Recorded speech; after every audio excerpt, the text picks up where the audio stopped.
Devil's Wednesday. This is the State of the Fan Address, episode 116, 116, whatever you want to call it. I'm your host, Sam Wu, here with Pucks and Pitchforks, editor-in-chief, and my new boss, Nick Villano, streaming live on Facebook Live, Twitter Live, YouTube Live, and Twitch on the Primetime Radio Network, also on Apple Podcasts, Google Podcasts, wherever you find your podcasts, Spotify, iHeart app, Audible, Amazon Music Prime, and the Morristown Beard podcast library. What are the odds? What are the odds? What are the odds? We got a big podcast for you tonight. Nick, do you like me calling you my boss? I liked editor-in-chief better, but I'll take the boss thing. Okay. Yeah, Sam Wu.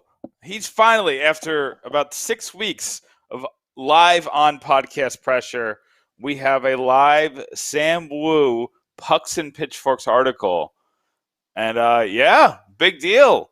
We got the Scott O'Neill one, and we got one on what the Devils need to do to fix the penalty kill. Look at Sam Wu just coming right out of the gate, fixing the front office and fixing the on-ice product. 1-2 punch. Way to go, Sam Wu. Am I an influencer now? I hate that term. That's one marketing I don't term know. I just absolutely despise. You know what, Sam? For all your hard work, I'll send you to the Fire Festival. Okay. I'll get you a nice cheese sandwich. 2 buzzwords in our business that I hate. That one, influencer, and activation. Ooh. You know, with advertisers, It's time to activate. What was the old? Oh, the old one was. Remember Synergy? Remember when Synergy was super popular? Oh, we need Synergy. We need more Synergy in here. What is Synergy? It's Actually, that was the buzzword I used when I convinced you to do this podcast. I think there's a lot of synergies here, Nick. Pucks and Pitchforks blog, up-and-coming blog, and we're talking about 4 or 5 years ago, probably 3. I don't know how many years. I think we're going. I don't know how many episodes are we at. We're at 116, so it's about more than 2 years worth of episodes, and it's really 117. But somebody decided to do 99A and 99B BS, but I'll keep my mouth shut about that. Well, this makes it easier because we can do weeks now because it's 116 weeks. See? Oh, easy peasy. All right. See? Cool. See? Yep. I'm a simple math kind of guy. You're a complicated math kind of guy. Speaking of complicated math, that's a professional transition for you. We got a complicated math guy coming on the podcast. Evolving Wild. Evolving Wild. They're one of the main catalysts in the offseason's analytics. They do the contract predictors. They send a lot of the charts. You know the charts. We love the charts. I can't think of the name of the chart right now off the top of my head. But Evolving Hockey, everybody's seen it on whether it's an article or whether it's on Twitter, on Facebook. You've seen the Evolving Hockey charts.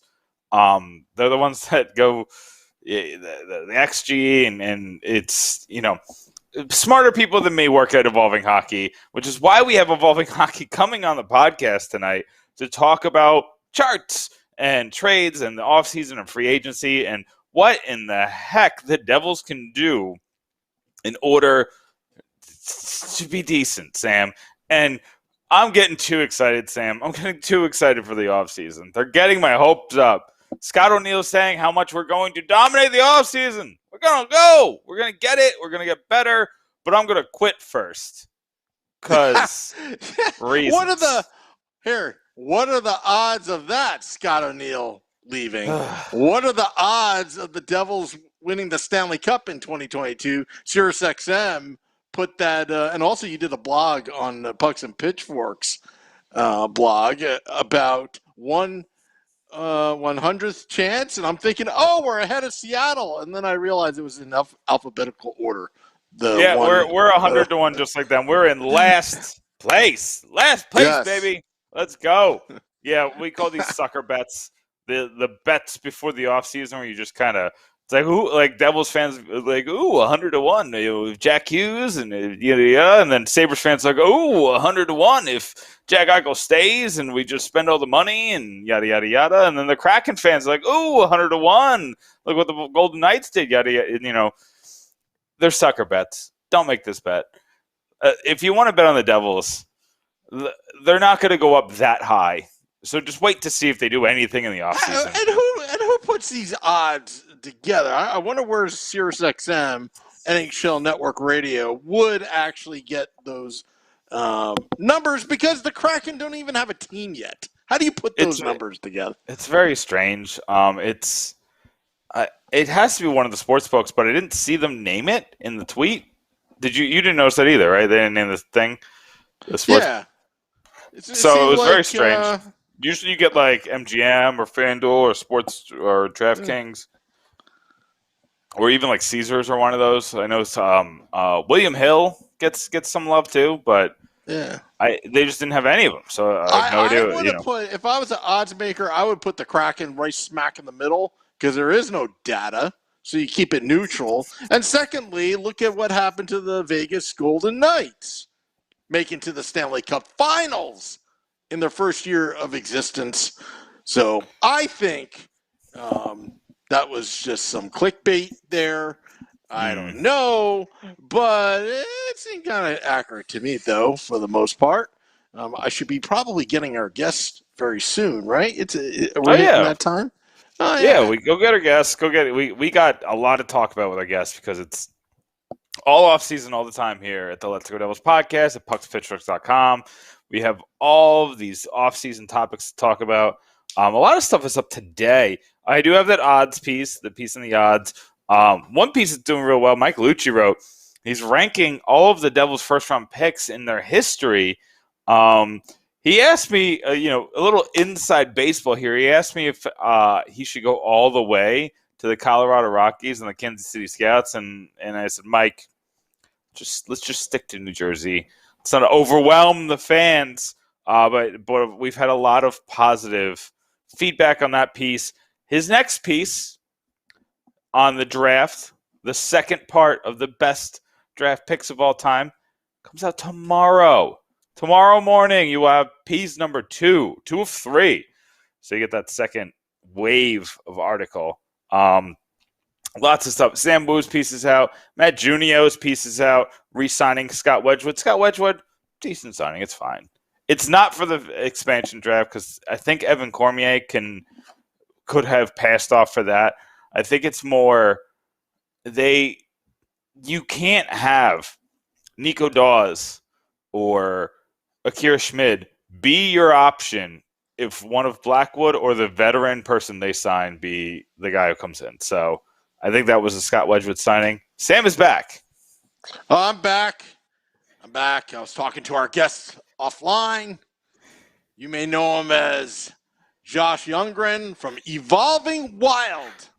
I'm looking forward to this. Josh, you're on with Sam and Nick. How are you, my friend? I'm doing great. Thanks for having me. Thanks for having me on. Josh, we've spoken for a long time because I've loved your stuff for years, and we use it. We love sourcing you at Pucks and Pitchforks because I just want to push people to your site because you just do such great work. I can't even explain it. I'm falling over my words trying to explain it. Can you just real quick explain to people the chart that everybody sees that comes from your site? I had the hardest time explaining what it was because I am not a smart math guy like you. Well, first of all, thank you so much for the kind words. I'm going to assume that you're talking about our RAPM or RAPM chart. Yes, that's exactly what I'm talking about. Either the loved or loathed chart with blue and orange and purple for some people and red, depending on what scene. But basically, it's a chart that some people may have seen floating around on Twitter and random blogs and forums. But it's a kind of a summary in visual form of several models that are our attempt to evaluate a skater's impact on a given metric, and there's 5 total metrics on the chart for even strength. So you have a bar for goals, and then shot attempts, and then XG, and then the defensive aspects of it. So it's actually, we have kind of borrowed some of the ideas from basketball. Brian McDonald transferred, who was previously with the Panthers and then with ESPN. He kind of, about maybe 6 years ago, I think now, he did a lot of work showing how you could take the ideas of that evaluation tool and bring it into hockey, because they're kind of similar sports in a way. So that is what that chart is. I could go into more detail. I'll keep it simple though there. Yeah, no, and you've seen, that those 5 lines. There's a meridian, and if you're above the meridian, you're decent. If you're Connor McDavid, you don't have enough room to put how high above the meridian you are. But you've seen those charts. You've seen them on Twitter if you're a hockey fan. You've seen them in the blogs. So that's the simple way that you impact hockey, but you do a lot more. And the reason I have you on is because the stuff you do for the offseason is just second to none. I don't know anyone who has a predictor like you do. There's me, who I'm just pulling things out of my behind based on things that I've seen in the past, but you have a legitimate formula to figure out these offseason moves. And I want to focus on that. I want to focus on the free agency and the formula that you have, because you get to kind of pick and choose these. This guy's going to get a good contract. This guy's going to get overpaid. This is the one you want to stay away from. This is the one that's scary before anybody else, because you make the formula. What are you seeing in free agency this year? Are there values in free agency? Is there a lot of people that are going to get stuck overpaying? Like, what are you looking at? Yeah, well, again, thank you so much for the kind words. I will add a note. If people who are familiar with us might know of us as the Twins. So it's not all me. I want to make sure that that's clear. It's me and my brother who also do this. So it's kind of a joint thing. So I'm not doing everything, but just to give props to my brother too. But yeah. So to get into contract projections, like you mentioned, we have a tool or a feature that's on our site, evolving-hockey.com. That's a contract projections. We attempt to predict kind of what the most likely contract would be for really every player, but the ones that are model is the way that the kind of the environment works is that the vast majority of all contracts are handed out within the first month after free agency starts, and then you have about the other 10% or so that are, give or take, are in the rest of it. And so we just have a model. It's actually 2 models. That one is to predict most likely contract length or term, and then the other one is to predict the cap hit, or I guess we use cap percentage, so the percentage of the yearly cap hit against the salary cap. This season is really interesting because it is a short season. We had a short season last year, kind of, but it was, it's basically like 90% or more, I think, of the full game season. This year we have 56 games. So what I'm seeing this year is kind of some higher variance in terms of possible outcomes from our projections. Now, I think that also there are some other factors that are very difficult to bake into or deal with from a projection model like this, like the flat cap. I think some fans maybe rate that impact on a model like this because we're doing percentages instead of just a hard number. But that is something I think right now and also the fact that the pandemic has really, especially for free agency for last year, there was some impact on the contracts handed out then. I think we're just kind of in an uncertain time right now. So I'm kind of seeing some stuff where it used to be, and this was a while ago, there were a couple other people who would do models like this, and it was very difficult with a model like this to get say the top 10 or top 20 contracts handed out. The model, because of the way it's set up, is going to miss under. So most of those players are going to get paid more than what you might project. But what we're seeing kind of now with some of the impacts is actually that the models are a little bit maybe overvaluing some of these early contracts, and we're starting to get some very rare contracts that we haven't seen, like RNH's contract or Eriksson Ek's contract, for instance. Some kind of long-term, low cap hit deals that I think are starting to impact the market. We might see, like, for instance, Eriksson Ek's impact on maybe to know when he hits free agency, that kind of thing. So I think there are some interesting aspects at play that as a modeler, I think it's kind of hard to always account for these things, especially when we have uncertain times like this where we've never had something like this happen in the past. So when we build a model like this, we're using past data and past contracts. And when you have a new thing happen, like what the pandemic was, and with the flat cap and the financial impacts on the league and how teams are, how things are changing that way. I think we're just now starting to see, like, for instance, the short-term high-end RFAs get, like Austin Matthews' deal. You're starting to see younger players, instead of going for the full-length contract of 8 years or 7 years, they'll maybe look for a 4-year or 5-year, like Kaprizov's trying to do right now. So that's kind of the environment that we're looking at right now. So based on that, and based on your projections, are there any deals that maybe surprised you? You're like, oh, whether it's too high, too low, like, what are some of the numbers that stood out to you? You mean just in general, like of the projected contracts? I think I maybe slightly misheard the first part of that. Yeah, just when you did the projections this year, what are some of the contracts that are coming out in free agency that surprised you? Like your projections? Yeah, I think the one, a lot of them are just ones that I kind of know, like in the past, it's like, well, yeah, this player isn't going to get this because of some unforeseen, environment aspect or something. Like Tyson Barrie our model really likes him because he's in the mold of past defensemen who get paid a lot, but there's this stigma around Barrie because he's changed teams. Edmonton also has this impact on players in terms of how they're viewed that I think that's not something you can really model, like, fans. So him, also RNH is another one that I thought was a little high on our end.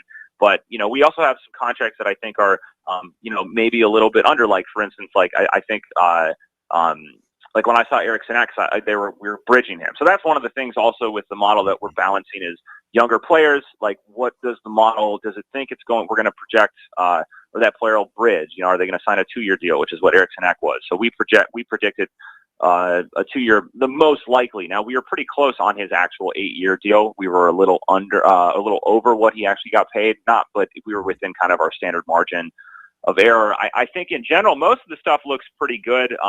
But again, there are some fan sentiments like that. We've gotten some pushback on both ends from Ovechkin, for instance, where Washington fans are like, oh yeah, if Ovi takes 3 by, I think right now our most likely is a 3-year by 7.5. And I think some Washington fans think he should get paid like $10 million or something again, or whatever he was at. And then there's also people like, well, he's 35, he's 36, that kind of forward, you don't really want to sign that deal. So you kind of get, I found, having done this for several years now, that generally, like our model, well, the sentiment generally goes on both ends, and there aren't a lot of players that are way off on one end. It's kind of on both ends because people have their own opinions about players from both sides of things. I will gladly give Ovechkin 3 years, 7.5 each. I'll start a GoFundMe to give Ovechkin 3 years, 7.5 to get him to come to the Devils. Yeah. Listen, exactly. That's the sentiment, is some people are like, well, that's an absurd contract. Of course he's going to take that. But then there's maybe some people who look at a 35-year-old forward who's all offense, no defense. We know offense declines quickly. They're like, why would you pay a forward like that much money into their late 30s, So. And I'm just going to make one point, and we're going to talk about the expansion draft in a sec. But we are absolutely overreacting or overrating the flat cap. Because the Seattle Kraken are going to they have to hit the cap floor. They're probably going to be like a middle of the pack, like a $72 to $75 million team. So they have to get the $72 to $75 million in contracts. That means they're going to take $72 to $75 million in contracts off the books, which means those teams either have to replace them or they could pay their own guys with them. A team like the Devils, let's just jump right into that because we were going to talk about the expansion draft anyway. We could go back to my other point in a sec. But the Devils right now are coming up with their strategy. They probably have their strategy, and you kind of saw how they worked their strategy already. They made a trade in the middle of the season for Jonas Siegenthaler, obviously because they had an extra slot in the expansion draft and the Capitals didn't. But you're seeing their strategy come to pace. The thing that's kind of up in the air is what they're going to do on defense. They're definitely going to protect Severson. They're definitely going to protect Siegenthaler. Then they're going to have this extra slot where they can either protect PK Subban or Will Butcher. If you're the Devils, knowing that you have this $9 million cap hit, you're very far away from the cap floor, considering the situation. Are you protecting him because he had a pretty good season and maybe that $9 million doesn't force you into any bad contracts? So I think that both the Devils have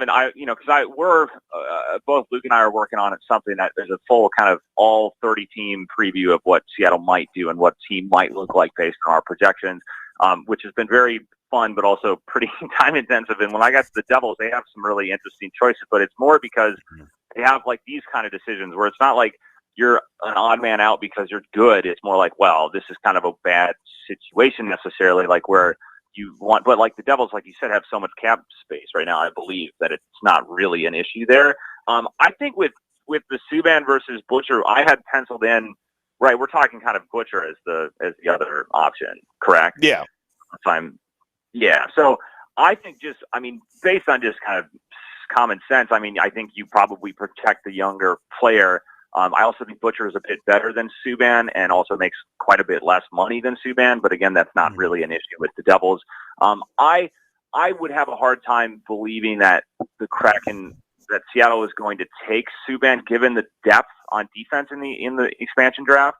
I think that, but at the same time, their forward options are not particularly great either. I think right now I'm kind of projecting like Bastian might be I don't really know. It's kind of hard to really know what Seattle's going to want, but the only thing is that you kind of have to take into account is this, the idea of kind of getting a veteran player who is, who's good, that kind of thing, as a leader, potential captain material, and I think Subban is definitely that. He's definitely fallen off from what he was, and we don't project him to be getting any better.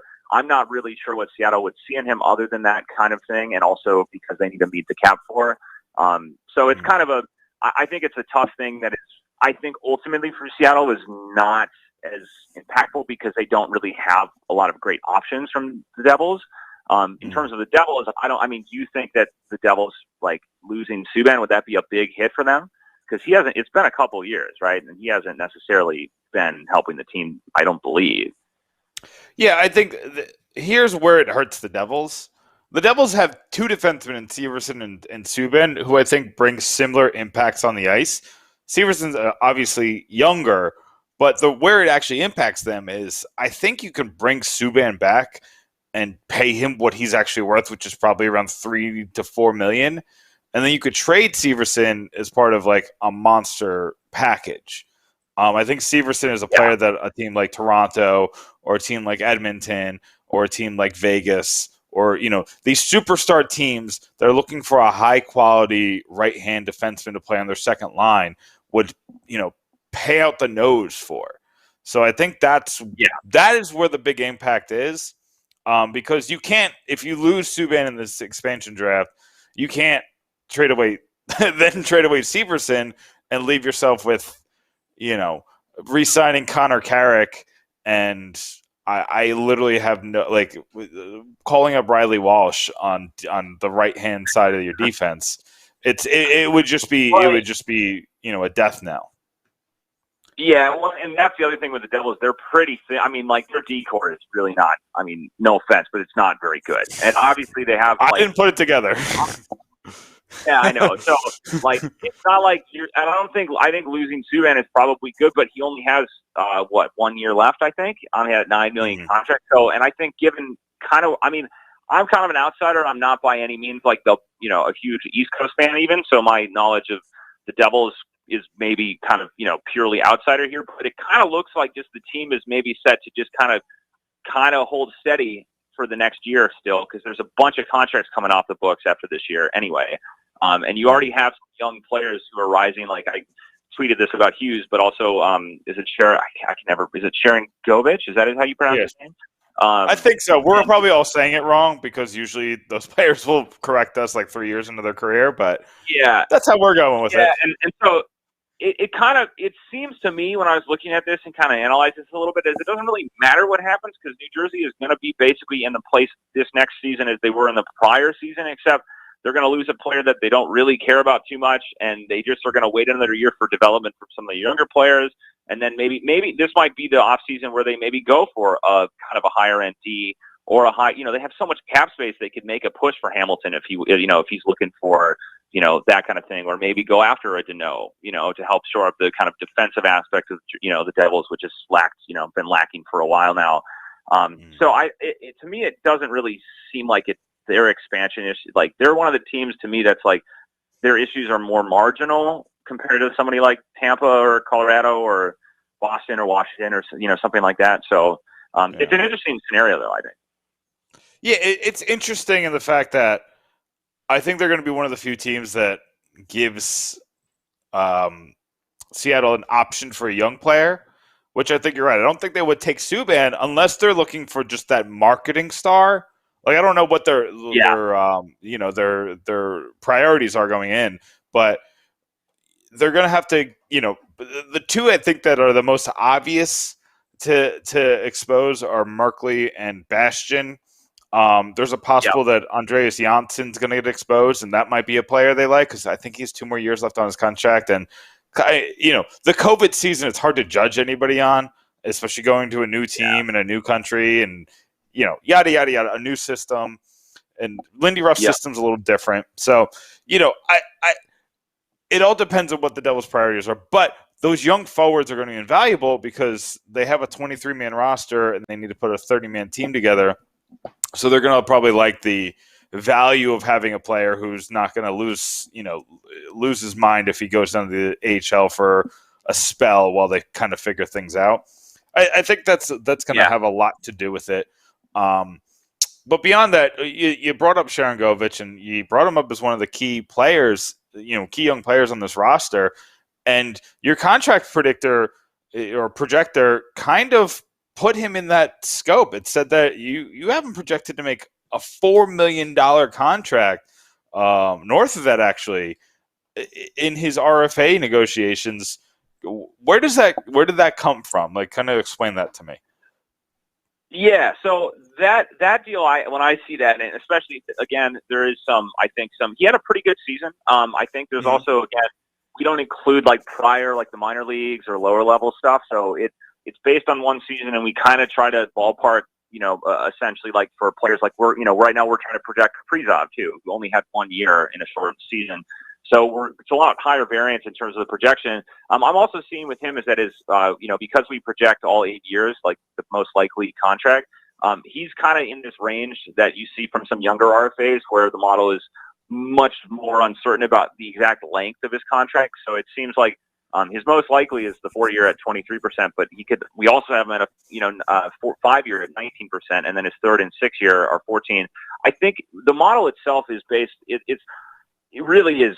GMs pay for they pay for age, but more than anything else, they basically pay for points and time and ice. And there's some stuff that's and also the position. So and then there's I guess I should say the position in combination with age and the status. So RFA, UFA, those things, kind of the relationship between all of those is basically how it arrives at this. And the model I would guess in this case is just seeing a pretty good season from a box score standpoint for a younger player who's on an RFA right now, and similar players like him have been paid that in the past. He's fairly. I mean, I hadn't heard of him before this year, and it's a little surprising, but that seems like kind of a standard, a kind of middle of the road. I mean, he's not like he's not an absolute RFA stud yet. Like it's not like I don't know, like I guess like Makar, but that's a D man, but. So that's kind of what I would say. I would have to go and really dig into what the model is doing, but for the most part, that's generally it. It's pretty simple. It's just, there's a little bit in the last couple of years, GMs have been starting to pay a little bit more for like some on ice shot metric type stuff, which we've included. But by and large, it's just the combination of age, status, position, and then time and ice points, some blocks, here and there. But he had a pretty good year from a contract standpoint, especially on the year going into his, free agency year. Yeah, I mean, you mentioned it, and I've been studying a couple of the players who were rumored to be within trades, and like Matthew Tkachuk, he got this monster contract after one big season as a young player, and he's got a death knell at the end of it. I think it's a $9 million third season salary, which means that his qualifying offer is that. So you're right, like these teams are going about it a different way. Yeah, and that's kind of what also the thing. I mean, it's kind of common sense or not common sense. It's like a standard idea among journalists and writers and bloggers. But a contract year is a legitimate thing, and I don't know if we see just even in the data that there is some, the way a player plays their most recent year is how they're going to get paid. Now, there's definitely some weight in the prior year before that. We use prior 3 years for players who played 3 years. But the most recent season is the one that GMs have historically paid for. And for better or worse, some GMs are better at getting that value, but that's kind of what it's for. And the younger RFAs are going like that 4-year deal for a 23-year-old. Matthews was he 21 when he signed that deal? Maybe 20. I can't remember when the season started, but I think it was he was going into his 21-year-old season. Yeah, that's what it was. So, that is what the model is starting to see now in the last year or two, is that these young RFAs who have good, especially good box score years and are maybe slightly higher picks or getting playing time when they're, say, 19 or 20. I mean, this is one of the reasons like Hughes we're projecting, not contract-wise, but for a player who's 19 or 20 who gets minutes, who puts up points, or even does like more advanced stuff like what our Gara War models or Rampal models cover, that kind of player is one that projects to get much, much better. Kind of like, you see with Eichel, right? He kind of struggled that first year or two in Buffalo, and now he's kind of, every team wants him. I mean, that's kind of what happens with these young RFAs. But also on the flip side, the young RFAs also are going for shorter deals, where historically they would have maybe gone for a full 7 or 8 year contract with their 8-year contract with their team. So. All right. So this is my last question for you before I let you kind of promote all your stuff. We talk about value a lot, and a lot of this conversation has been surrounded by value. Mm-hmm. I have always said that the value of an RFA contract is what scares teams off more than the quote-unquote making other teams mad. I don't think people care that much about making other teams mad when it comes to a Connor McDavid or an Austin Matthews or getting that type of player away from other teams. But teams don't want to pay 4 first-round picks for anybody. So yeah, I look at the contracts this year, and unfortunately, the threshold for our restricted free agents went down. So the Devils would have to overpay out the nose in terms of draft pick compensation. But is it worth it for the Devils to go to Miro Heiskanen and Cale Makar and say, I will pay you up to the penny to which it costs 2 first-round picks, a second and a third?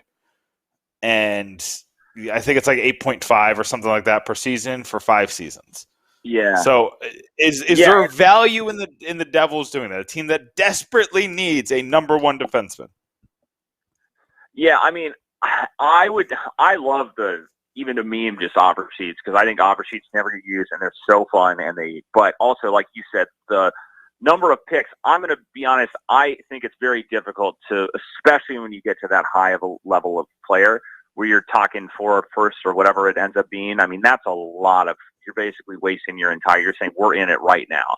Now for the Devils, I don't know if they're in a position where they could just stand to give up, those kind of picks, because I don't think they're a year or 2 away from being a contending team right now. I mean, maybe. I mean, I don't know their prospect pool, so I shouldn't speak on that. But I mean, Makar, Makar in our projections, we project him to be the best defenseman next year, and it's only McAvoy is really kind of close in terms of that level. I think Heiskanen is also up there, although I think I would say Makar is clearly the much better player between the two. And so like it's hard to balance that, because Makar is, I think, undoubtedly like the best D right now in the league.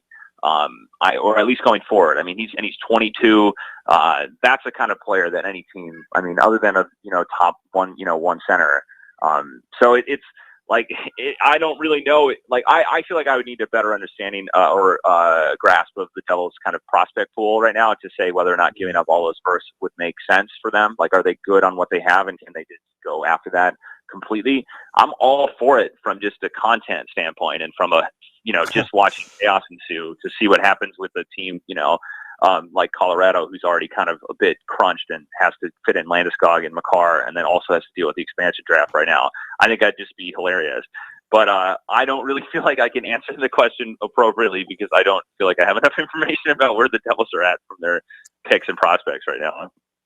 So let's say it's Toronto, a team that thinks that they're going to contend every year and has the roster, and they think that's the final piece. Would you do the 4 firsts if you're Toronto? You think those 4 firsts are going to be in the 20s because Matthews and Marner and everybody's in that prime right now?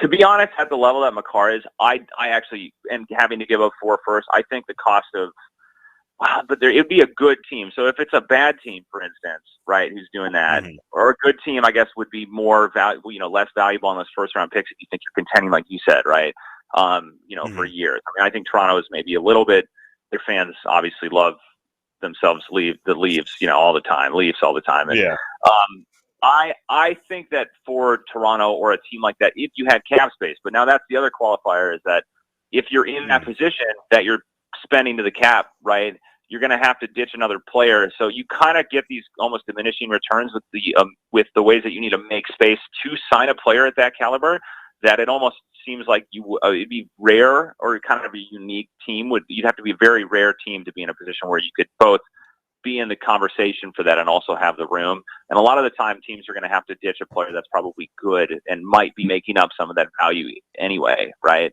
I think it's that for that kind of player, I don't think it makes sense. I think the offer sheets make more sense for like what it would have been like last year for Gord, right? Or somebody at Tampa right now, with some of their players or it was really last year, like who are more like in that, I don't know the exact breakpoints for the offer sheets and where the pick compensation is and that kind of thing. But for a player who maybe on the radar and good and maybe you're going to think is you're going to give them like a $4 million, offer. I think that kind of player makes more sense for an offer sheet.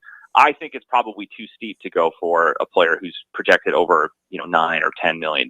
But unless it were, maybe McDavid, if that was ever the case. But I don't know. That's a kind of a non sequitur. It's not going to ever happen. So. Listen, he was out there for a bit. It took them a little bit to come to that contract, but nobody went for it. I know. I've thought about it with Pettersson because he's the kind of player. He had kind of a down year. I think Vancouver, more than maybe any other player, is a team that does not really seem to. They have kind of weird decisions and picks, ideas about their players. And Pettersson is the kind of player that I think we'd project as like a number 1 seed on pretty much any team. And he just kind of had a weird year where he dealt with injuries and it was a shortened season. And but based on all the stuff, I mean, he would be somebody I think that maybe be in the conversation too there. But there's a lot of really great young players right now that are starting to get, up for contracts. And I would love to see a team make it work. I absolutely would love to see an offer sheet actually go through. Or, it was fun, it was Aho, right, with Montreal in the Canes last year. So I always root for him, but I also think at the flip side is like, I don't know if it actually makes sense for teams like all the time, but I think they should do it just because I think it's fun.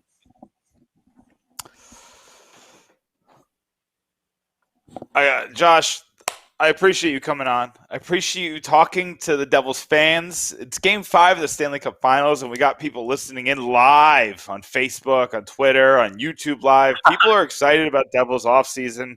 They want to talk about it. So I thank you so much for coming on. And tell everybody where to find you, how to subscribe to you, where to get your stuff.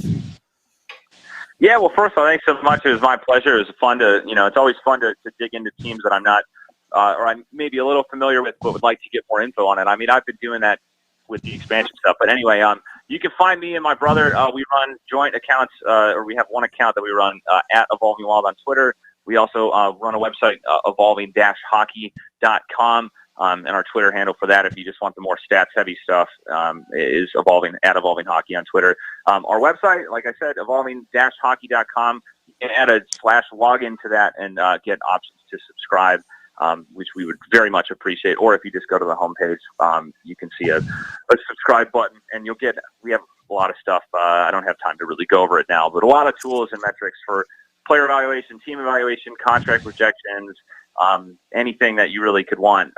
We have, and we're happy to help out if you have any questions about anything.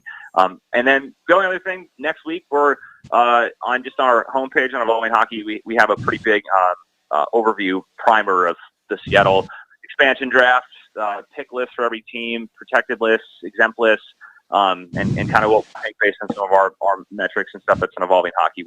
If we were in Seattle's position, which is an absurd thing to say, but with what we know, what would the team be that we would pick from the available players? So look out for that. It's probably next Monday is when we'll publish. So yeah, so that's me. Thanks so much again. Hey, that means everybody out there is 4 days. Subscribe to Evolving Hockey, evolvinghockey.com/login. Oh, sorry, evolving-hockey.com/login. No, I'm honest. I try not to bring people on here that I can't talk up because there's so many people in the hockey community that are doing good work. But I've loved Evolving Wild for years, and all of my Pucks and Pitchforks writers share your charts. They love the contract projections. They love talking numbers. Evolving-Hockey is the kind of website that you could go on at work and kind of lose 25 minutes and be like, I probably should get back to work because I'm losing too much productivity. So, Josh, Thank you so much for giving us the content. Thank you so much for coming on. Absolutely. It's my pleasure. Thanks so much for having me and for the kind words, and best of luck to the Devils going forward. I will also, go back to Matt Cain quite a bit. So, I'm kind of rooting for our old friends who are now with teams. It's always fun to see what they're able to do too. So we got Devils fans in our minds. We appreciate it, Josh. We need all the help we can get. Thanks so much, Josh. Yeah, thank you. Take it easy. That is Josh Younggren, Evolving Wild. Great stuff. And now that I'm a Pucks and Pitchforks blog contributor, I'm going to have to go to that website too and subscribe. You know it. Sam, it's there are so many tools out there, and honestly, they're not that expensive. Mm-hmm. I subscribe to most of them, and it's usually we split them because you get the text messages, I get the Athletic, and there's the Elite Prospects people, and then there's the people who do it on their own. Like, we love Micah, and now we got Josh, who's a friend of the podcast. Yeah, and I will always pimp their stuff out when I think it's good. When I think it's good, look at my Twitter account, and you'll see who I think is good. Like, Alex Chavancy should be my competition. CJ Turturro should be my competition, but I pimp their stuff out because they're good at what they do. And if you're good at what you do, I will pimp you out from the Pucks and Pitchforks account because I want everybody to come to pucksandpitchforks.com and know that when I give it the seal of approval, this is a good writer, this is a good analyst, this is a good blogger, this is a good podcaster, this is a good analytics website, this is a good service that I should subscribe to. I don't want to tell people, I don't want to give them a bunch of bunk. I want to tell them to get good content. And there's enough good content out there that I could keep bringing them on every week to this podcast to pump out that good content. And Evolving Wild is probably one of my original favorites. We've, talked about having them. We've been talking for a year, trying to figure out the schedules and figure out how we would do something together. And, pandemic brain and the season starting and him working on something and me working on something else. But I messaged him a couple weeks ago. I was like, hey, we still got to do that thing together. And he's like, dope, let's do it. And he came on, lots of information. And you know what? This is my favorite part is when my guests come on my show or our show, Sam, the Let's Go Devils podcast, State of the Fan Address. They do my job for me. He's giving me answers to things, transitioning to other topics that we're going to talk about without me having to do the professional transition. He does the guest transition is what I call it. And it's great. I love it. Awesome guest. I can't wait to we'll have Josh on again. It's all sneaking up on us, Sam. It's coming up in a couple of weeks. It's something because sometimes these interviews give me potential blog ideas, and you guys talked about about restricted free agencies and the amount of value you have to give back because they are restricted free agents, and what's going in my mind is maybe we should have a segment one day. Who do you screw? Who do you offer that big, gigantic, obscene, restricted free agent long-term deal? Yeah, you got to give up some picks, valuable picks, but, Cale Makar, that's a name that's out there. Right? There's a lot of names out there, players in the past.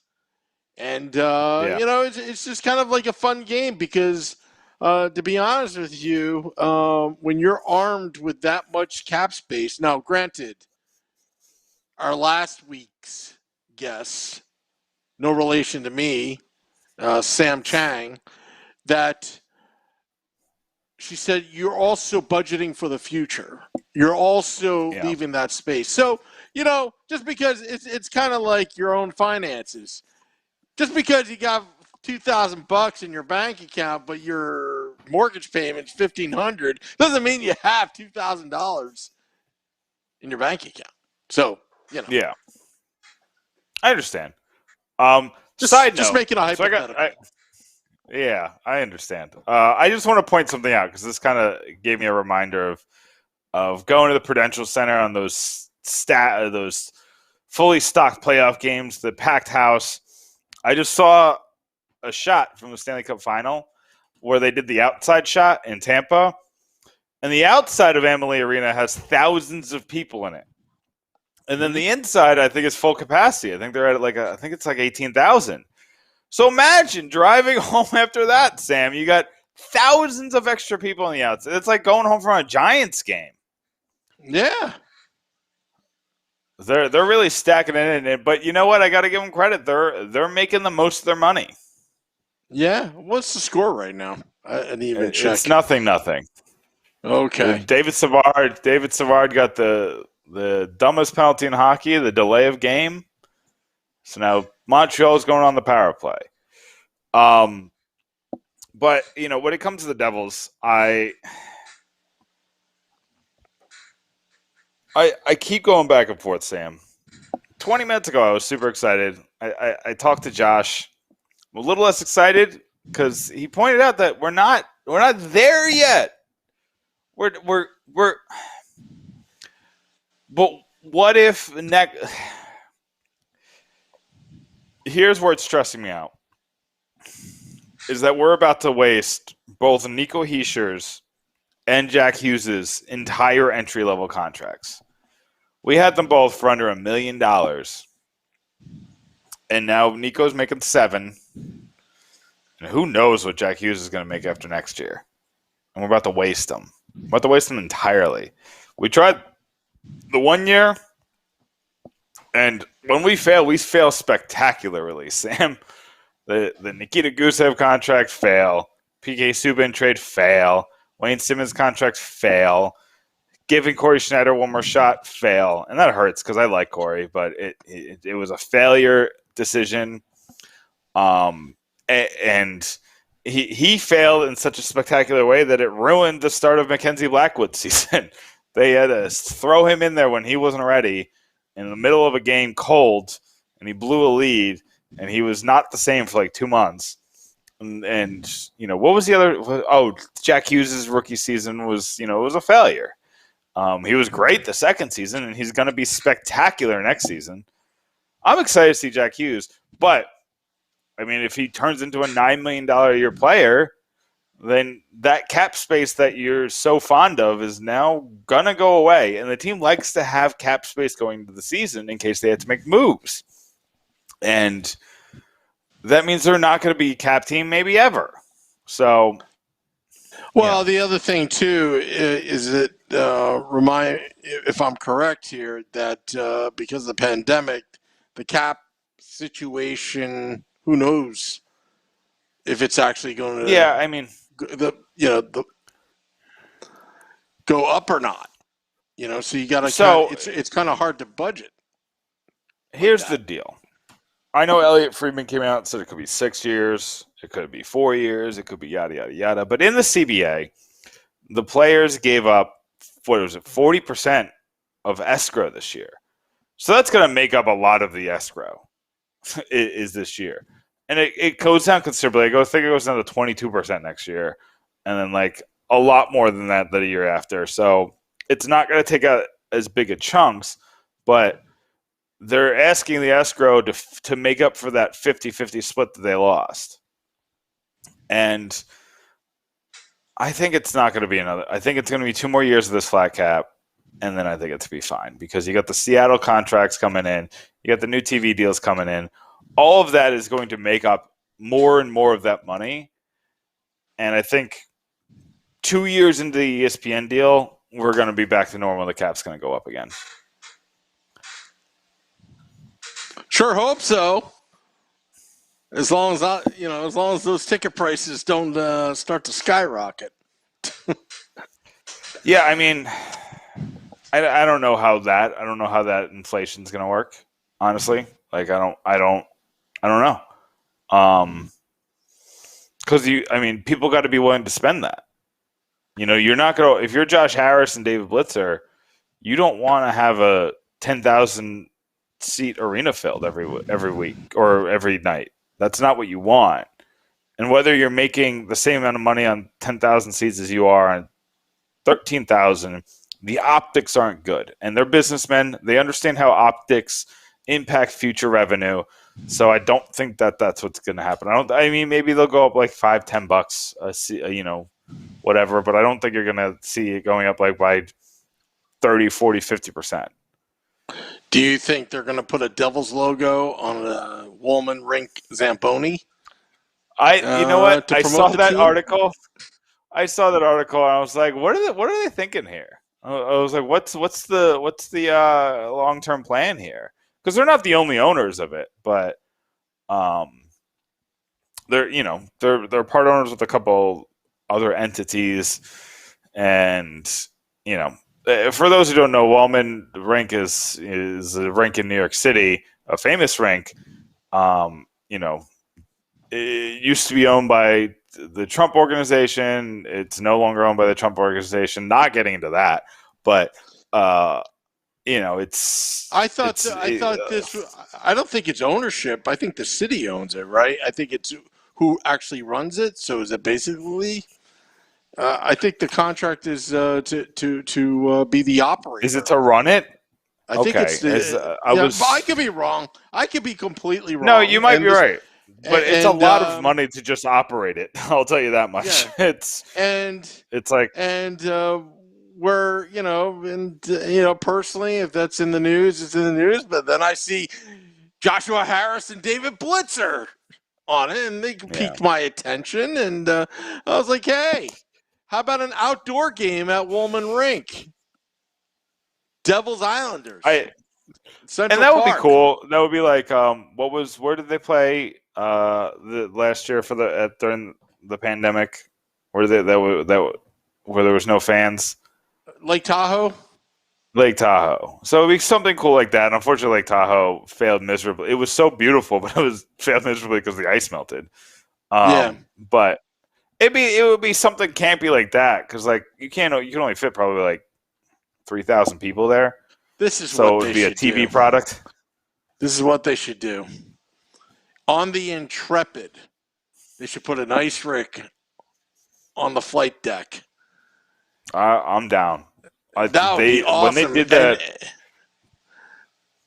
When they did the basketball games in the aircraft carrier, that was just so super cool. And ice hockey would just look so much better. than yeah. basketball. So I'm down. I'm down to give up a Devils game. I mean, we had to give up, what was it, 1 or 2 games we had to give up to the Sweden games, right? I think it was just 1. But still, we gave up a home game. They didn't charge you less, so. Think about this. Devils Rangers on the Intrepid, right? Obviously, it'll be a Devils home game, based on technicality, right? Yeah. And Rangers really, Rangers really got the good side of that deal. Yeah. Well, that's what happens when the team and the arena are owned by like the same, corporation. So they can make very BS deals with the NHL like that. But do they still own Nassau Coliseum? The Rangers? I don't think Jim so. Dolan? I think they sold it to somebody. Yeah, I think they sold it to somebody. I think that was like 3 or 4 years ago. But it doesn't matter because they're going to, Belmont. Belmont. Bedlam UBS. was stuck in my head, and so that'll be fun. I'm excited. I kind of want to go to. I would go to Belmont. Maybe we'll talk to Tov of the New York Post. He's a big Islanders fan, so maybe he can get us the hookup. But I'm excited about offseason, Sam. I got a couple pieces coming out. I literally got an article, page, like a Google page. It's got like 40 article ideas that I have to write before the end of the month because they don't work anymore after the end of the month. So they're all off-season stuff, draft stuff, off-season, expansion draft. I think I wrote plenty on the expansion draft. So if you have expansion draft thoughts or opinions and you want to see what mine are, just Google Pucks and Pitchforks expansion draft. All of that will come up. Make sure you read Sam's article. It's out right now. I want to make sure it came out for the podcast. Front page. Extra. But he's learning from the Habs penalty kill. Make sure you come to Pucks and Pitchforks tomorrow because Mike Lucci's piece on the we're kind of in the middle of the pack draft picks of all time, but you can play it with the rankings of the worst draft picks of all time. So kind of see how that worked together. But yeah, check out pucksandpitchforks.com, and then I got a piece coming up on Puck Pros next week too. Best draft picks from each team ever. Yeah, and also July 23rd, NHL Draft Party at Taj Lounge 973. Myself, Shorts Guy, possibly Beer Baron, the Hockey on Tap guys, Billy Dean, Schwim, Little Steve. We'll be down there celebrating at Taj Lounge 973 with pre-draft coverage, draft coverage, and post-draft coverage. Join us. And go to Pucks and Pitchforks blog, pucksandpitchforks.com. Till next time, let's go Devils.